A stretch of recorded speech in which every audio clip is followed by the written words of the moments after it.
So in language lab class, we have started discussing participle and gerund. So last day I have discussed what is participle, what is gerund, but I don't know how many of you understood because many of you just attend the class and you do some other work. I know that. So I will repeat once again what is participle, then I will go to gerund.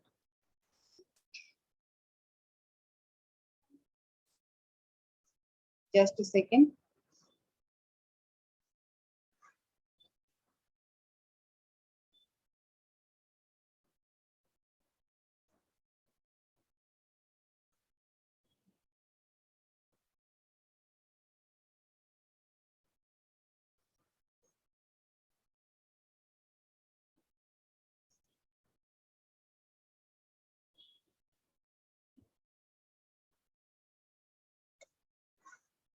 The basic concept of participle and gerund is participle is something like it has the characteristic of both verb and adjective.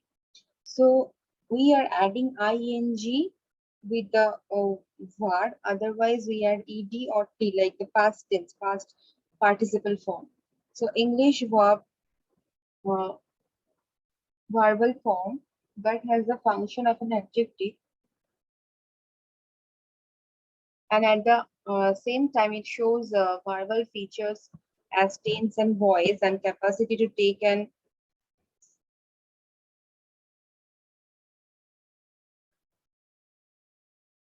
object in the finished product. The word finished is a participle formed from the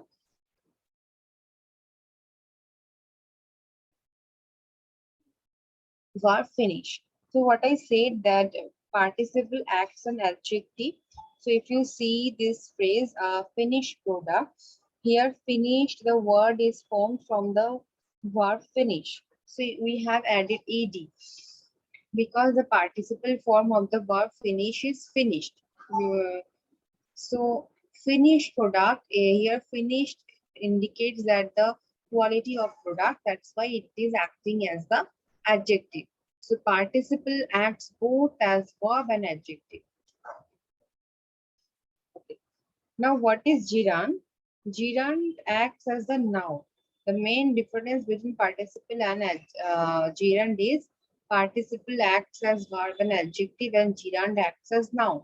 So by that we mean that the verb that the word that describes the action that's happening like biking, thinking, running, speaking becomes a thing, a concept that can now be the sentence subject, direct object, indirect object, or the object of a preposition.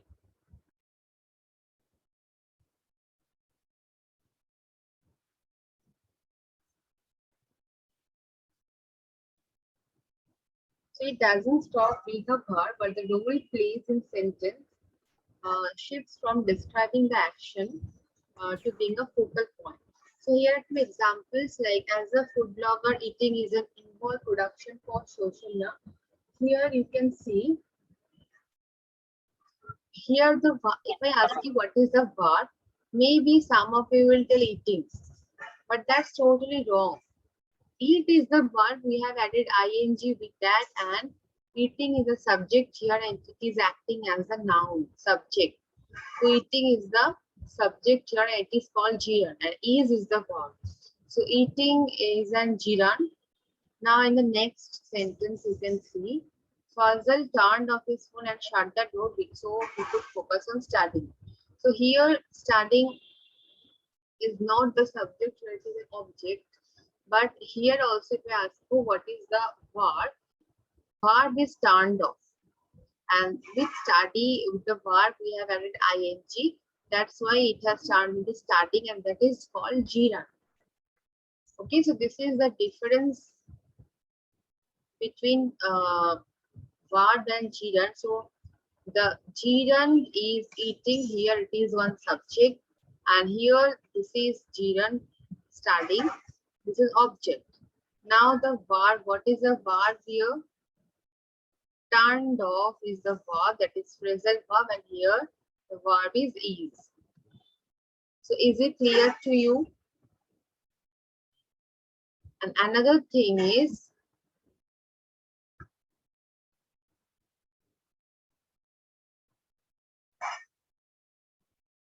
gerund can be sentence subject, direct object or indirect object or the object of a preposition. It can be anything.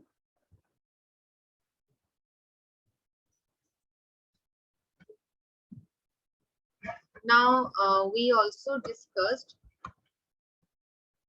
types of participle. That's very easy.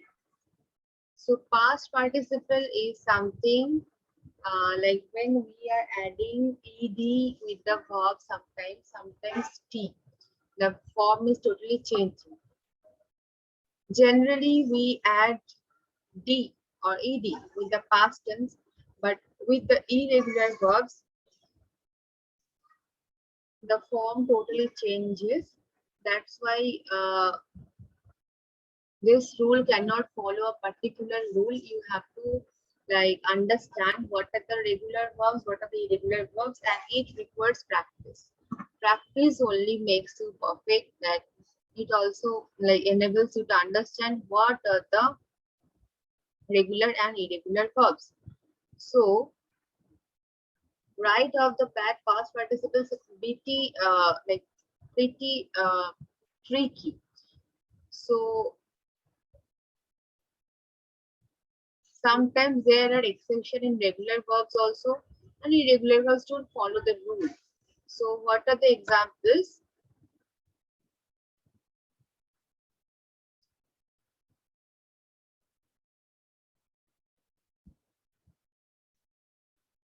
Like participle can act as an adjective. We have already discussed exhausted. So here we are adding ed.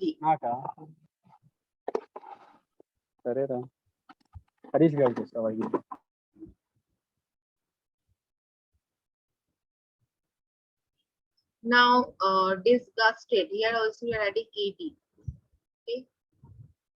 Now there are some kind of perfect verb tense. This one we have discussed in tense chapter.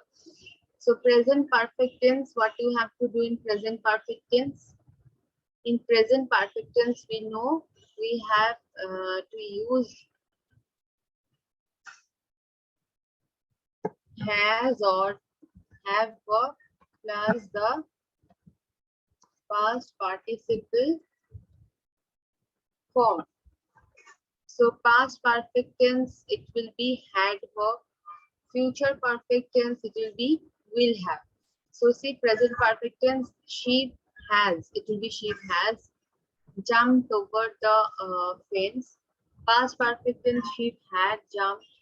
Future perfect, she will have jumped.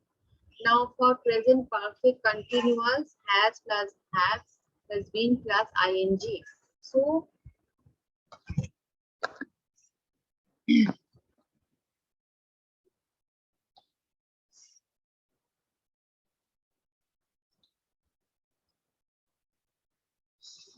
have been jumping over that fence since I started walking. So it is present perfect continuous. Past perfect is same, only you have to use had. Future perfect is will have been. Just look at the form. You have to understand the form, then only you can do it easily. Okay. So these are some examples of regular and irregular verbs. So present participle. So present continuous, you know the form be verb plus ing. According to the subject, it changes. This is present continuous. We are, we were, we will be. And present perfect, we have been, we had been, we will have been. So here, rather than we, you can use anything, any name, any other pronoun. So according to the person, it will change.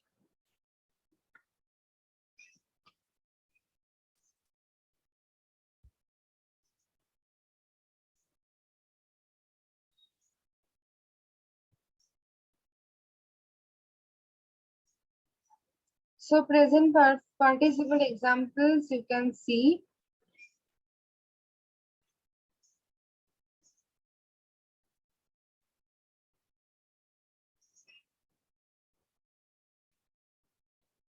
arriving, biting, flying, all these things. And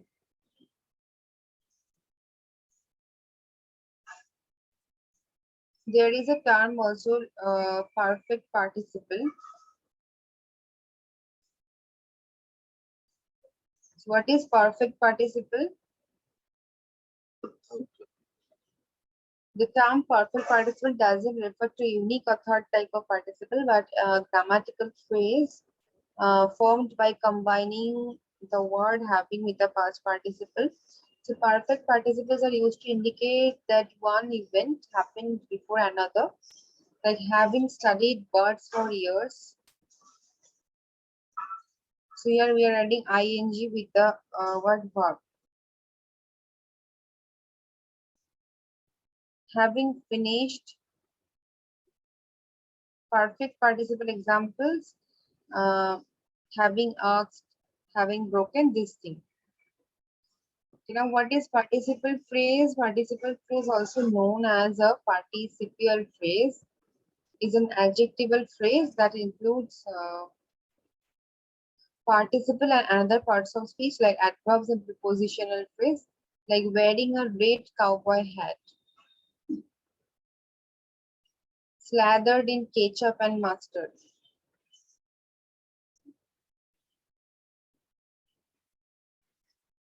So participle phrases can also come at the beginning of sentence. So when they do, they are separated by the main sentence with a comma. As therefore, it is usually advised to place the modified noun as close to the participle phrase as possible to avoid confusion. So amazed by the magician's tricks, the audience cheered and clapped.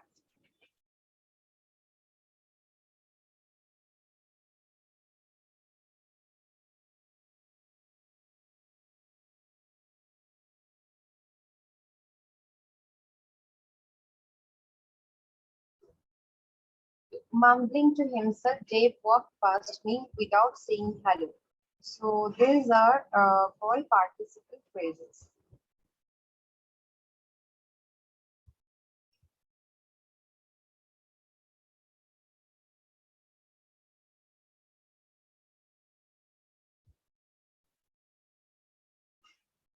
What is a dangling participle? Dangling participle is a participle or participle phrase that is either modifying the wrong noun or is modifying a noun that is missing from a sentence.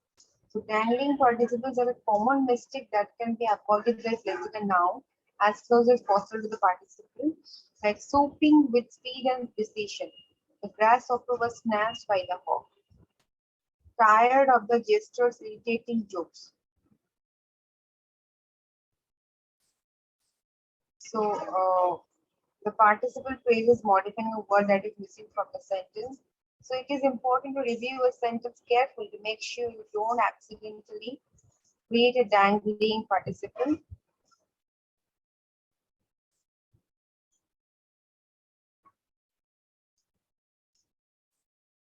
So dangling participle is nothing but a participle phrase that is modifying the wrong noun or modifying a noun that is missing from a sentence. So what we discussed basically participle. I actually revised it for your sake. So we discussed what is participle. It is acting as the adjective. Uh, what is gerund? It is acting as a noun or subject or object, anything. Now there are kind of participles, past and present. So how you can write perfect participle? You know the form. The present participle example also we have given. So participle phrase examples we have given. So you can also start in a sentence with participle phrase. That's all for participle. Now, like, did you understand what is participle? If I ask Shaikh Wasim,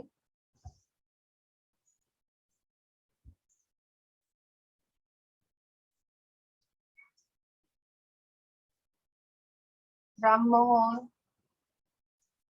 Dinesh, Geeta, Kartika, Vanilla,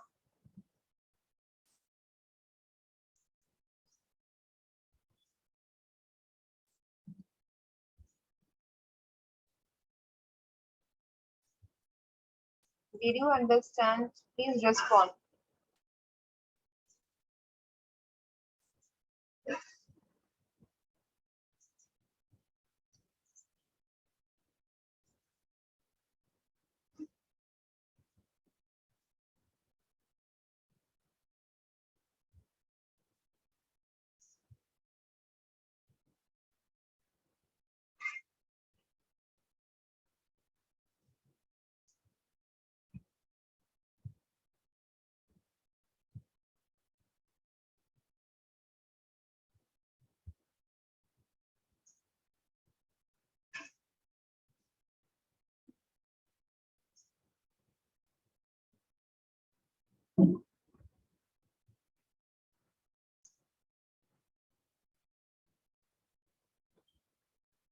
So what is gerund?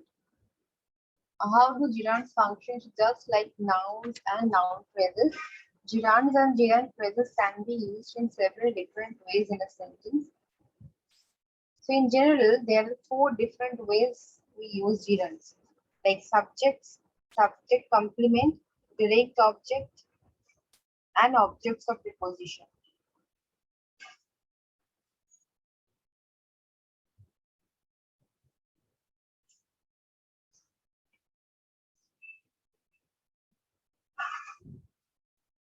So look at the gerunds function once again.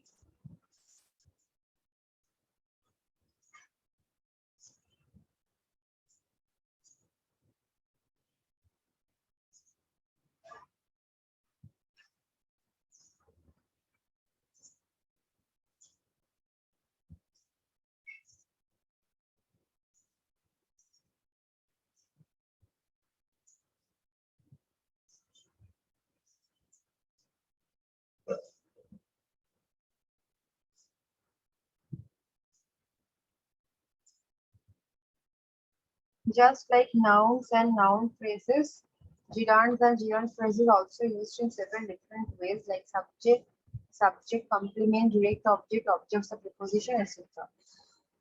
So gerunds as nouns, gerund as a subject like sleeping is hard if you suffer from anxiety. So gerunds look like verbs but behave like nouns. So likewise, gerund phrases behave like noun phrases. So in practice, this means that gerunds and gerund phrases can be subject of sentences, clauses, or be the subject complement connected to the subject by an auxiliary verb. So let's look at examples of each of these ideas. Gerund phrase as a subject, being rude to customers won't earn you many tips. Gerund as a subject complement, his favorite activity is reading. Gerund phrase as a subject complement, the thing she hated most about school was getting up early. So here four examples are given. Sleeping, subject. Gerund phrase, being rude to customers. Gerund as a subject complement, his favorite activity is reading. Gerund phrase as a subject complement, getting up early. Gerunds as objects, just like nouns and noun phrases. Gerund as a direct object, Helena has mastered fencing. Gerund phrase as a direct object, they hate mowing the lawn. Gerund as an object of a preposition, he quickly resorted to baking.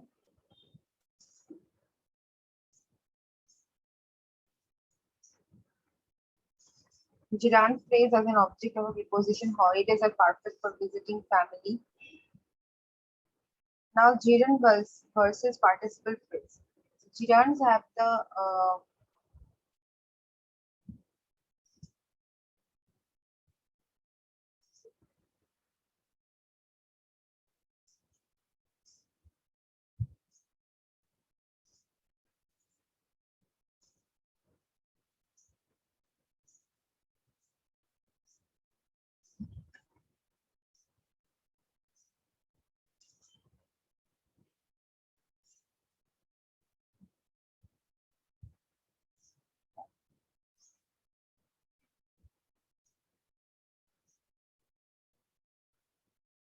exact same spelling as present participle or verbs. For example, both the gerund and present participle of go is going. So, however, gerunds and participle serve different functions in sentences. The biggest difference between the two is the gerunds are used as nouns while present participles are not. So instead, present participles are used to form the continuous verb tenses and are used in participle phrases. So unlike gerunds, participle phrases are used as adjective and not nouns. For example, the sentence feeling confident, she sang with passion. Participle phrases feeling confident modifies the pronoun she.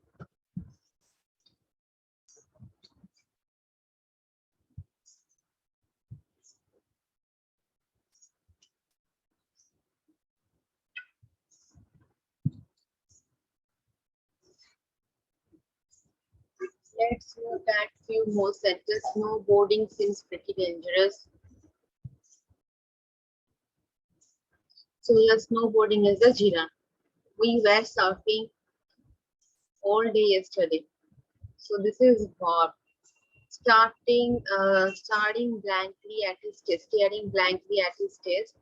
Craig knew he was going to fail. Staring is gerund. Diana quickly grew tired of the constant complaining. Complaining is gerund. So here fishing is the gerund. Here speaking. Number 7 giving. Number 8 knowing.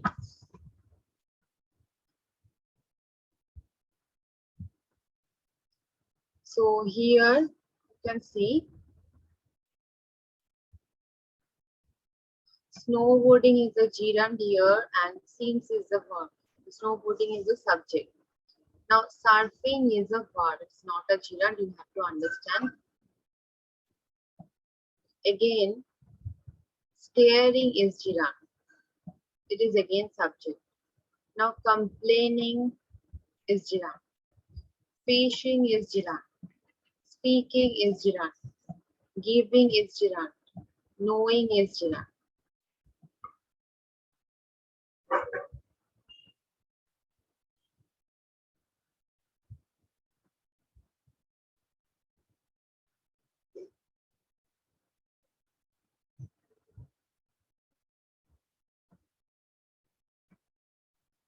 Okay.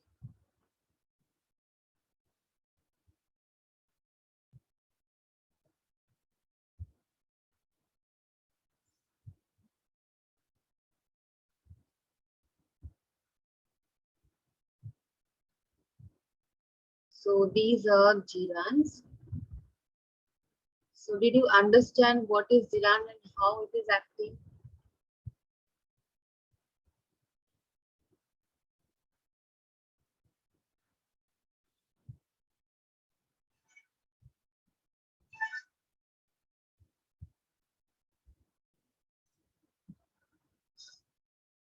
Praveen Kumar,